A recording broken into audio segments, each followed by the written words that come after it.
میں پیشے کے لحاظ سے ایک صحافی رہا ہوں۔ معاشی نمبرز اور معیشت کو اس طرح نہیں سمجھ سکتا اور نہ اپنی رائے پیش کر سکتا ہوں جیسے ہمارے بڑے بڑے معاشی گروہ اپنی رائے پیش کرتے ہیں، مگر پھر سوچتا ہوں کہ اگر یہ سب کچھ جانتے ہیں اور ہر شخص معیشت کا ماہر ہے تو پھر ہمارا معاشی زوال کیوں ہو رہا ہے؟ ہم ہندوستان سے معاشی میدانوں میں پیچھے کیوں ہیں؟ بنگلہ دیش ہم سے آگے کیسے نکل گیا؟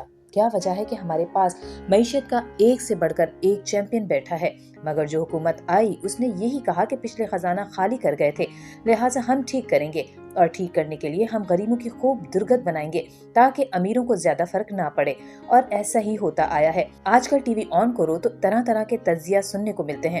ایک ہمارے ہاں ایسا طبقہ ہے جسے ہم ٹیکنوکریٹ کہتے ہیں، ان میں چند تو ایسے ہیں کہ ہمیشہ ہی کسی نہ کسی طرح حکومت میں رہے ہیں، اور ان میں اکثر یہ تاثر دیتے ہیں کہ جب ہمارے ہاں جمہوری حکومت آتی ہے یہاں معیشت کا گراف نیچے چلا جاتا ہے، جبکہ ڈکٹیٹروں اور آمروں کے دور میں جی ڈی پی کا گراف ہمیشہ اوپر گیا ہے۔ مزے کی بات یہ ہے کہ اپنے دعوے کو درست ثابت کرنے کے لیے یہ لوگ نمبرز کا بھی سہارا لیتے ہیں اور اپنے تجزیے میں معاشی نمبرز وغیرہ کا جھانسا دے کر ایسا تاثر دیتے ہیں کہ جمہوری حکومتیں معیشت سنبھالنے میں ناکام رہی ہیں، جبکہ آمروں کے دور میں معیشت نے ترقی کی ہے۔ پاکستان میں آمریت کے حامی اپنے گمراہ کن نظریات کی ترویج اور عوام الناس کو گمراہ کرنے کے لیے عام طور پر جی ڈی پی گروتھ کے اعداد و شمار پیش کر کے آمروں کو بہتر حکمران ثابت کرنے کے لیے ایڑی چوٹی کو زور لگاتے نظر آتے ہیں۔ حالانکہ حقیقت اس کے برعکس ہے۔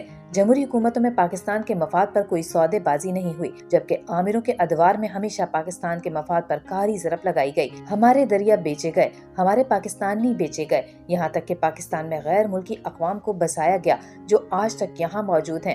جہاں تک جی ڈی پی گروتھ کا تعلق ہے تو یہ ایک یک طرفہ تصویر ہے جس کا اکثر آمروں کے چمچے میڈیا شوز میں ڈھنڈورا پیٹتے نظر آتے ہیں، لیکن یہ بالکل غلط دعویٰ ہے کہ آمروں کے دور میں پاکستان خوشحال ہوتا دکھائی دیا۔ حقیقت اس کے برعکس ہے۔ جتنی بیرونی ملکوں سے امداد آمروں کو ملی اتنی کسی جمہوری حکومت کو نہیں ملی، لیکن یہ کون سی خدمات تھیں کہ ان آمروں کا اتنی امداد مل جاتی تھی جبکہ جمہوری حکومتوں کا 1% بھی نہیں ملتا تھا۔ پاکستان کو سب سے زیادہ امریکی اور مغربی فوجی اور اقتصادی امداد دہشت گردی کے خلاف عالمی جنگ کے تناظر میں اعلی کار جنرل پرویز مشرف کے دور میں ملی تھی۔ اس امداد سے ہم نے کتنی فیکٹریاں لگائیں، کتنے ڈیمز بنے، کتنے بجلی کے پلانٹس لگے جس سے خوشحالی آ سکتی تھی۔ تو بات کچھ ایسی ہے کہ یہ امداد ہم آج تک واپس قرضوں کی صورت میں واپس کر رہے ہیں۔ دوسرے نمبر پر سوویت رشیا کے خلاف سرد جنگ میں فرنٹ اسٹیج کا کردار کرنے والے جنرل ایوب خان کو ملی تھی، جبکہ تیسرے نمبر پر نام نہاد افغان جہاد کے نام پر گمراہ عناصر کے مرد مومن جنرل ضیاء کے دور میں ملی، جس کو جنرل ضیاء یہ کہتے دکھائی دیے کہ یہ امداد تو بہت کم ہے، یہ تو مونگ پھلی کے دانے ہیں۔ اعداد و شمار کے مطابق 1952 میں پاکستان کی جی ڈی پی گروتھ -1.80% تھی، جو 2 سال بعد 1954 میں اچانک 10.22% ہو گئی تھی، اور یہ اس لیے نہیں ہوئی تھی کہ پاکستان میں کوئی قارون کا خزانہ نکل آیا تھا، بلکہ ستمبر 1953 میں army chief general Ayub Khan کے امریکہ بہادر سے کیے گئے معاہدوں کے مطابق دیے گئے فوجی اڈوں کے عوض بھاری فوجی اور اقتصادی امداد کا ملنا تھا۔ بیرونی امداد پر انحصار اور ڈالروں کی بارش کا یہ عالم تھا کہ 1957 کے بجٹ کا 40% حصہ امریکی امداد پر مشتمل تھا۔ بتایا جاتا ہے کہ 1952 سے 2015 تک پاکستان کی اوسط فی کس آمدن 4.24% رہی تھی، جو اس سال 2020 میں ایک بار پھر منفی ہو رہی ہے۔ اس کی بنیادی وجہ یہ ہے کہ 2018 سے امریکہ نے پاکستان کی امداد مکمل طور پر بند کر دی ہے۔ نہ افغانستان کے حالات میں مزید امریکہ کی کوئی دلچسپی ہے اور نہ وہ مزید روس کے اس خطے میں کردار سے پریشان ہے، لہٰذا مغربی طاقتوں نے یوکرین کی صورت میں ایک نیا پاکستان ڈھونڈ لیا ہے جسے وہ بھرپور امداد دے رہے ہیں۔ ہماری معیشت شروع سے آج تک امداد اور قرضوں کی محتاج رہی ہے۔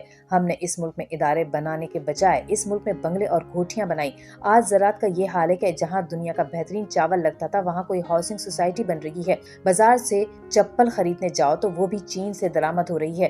گھروں میں واش رومز میں لگنے والے ٹائلز اور ماربلز بھی بیرون ملک سے جو قوم منگوائے وہ کیا ترقی کی مستحق ہے۔ خیر بات کہاں سے کہاں چلی گئی۔ آمروں کے دور میں امریکہ بہادر ہمیں قرض اور امداد اس لیے دیتا رہا کہ اس دوران ہمارا خطہ کسی نہ کسی بحران کا شکار تھا، خاص طور پر افغانستان، جس سے امریکہ اور مغربی طاقتیں مجبور ہو کر ہماری فوجی اور معاشی امداد کرتی رہیں۔ سوال یہ پیدا ہوتا ہے کہ ہم نے اس امداد کو کہاں خرچ کیا۔ آمروں کے دور میں پاکستان میں کوئی بڑا منصوبہ نہیں لگا۔ جب بھی موٹر وے اور ایٹمی پروگرام جیسے منصوبے شروع ہوئے تو یہ جمہوری حکومتوں کا دور تھا۔ تو پھر سوال یہ پیدا ہوتا ہے کہ آمروں کے دور میں حاصل کی گئی رقم کہاں خرچ ہوتی رہی۔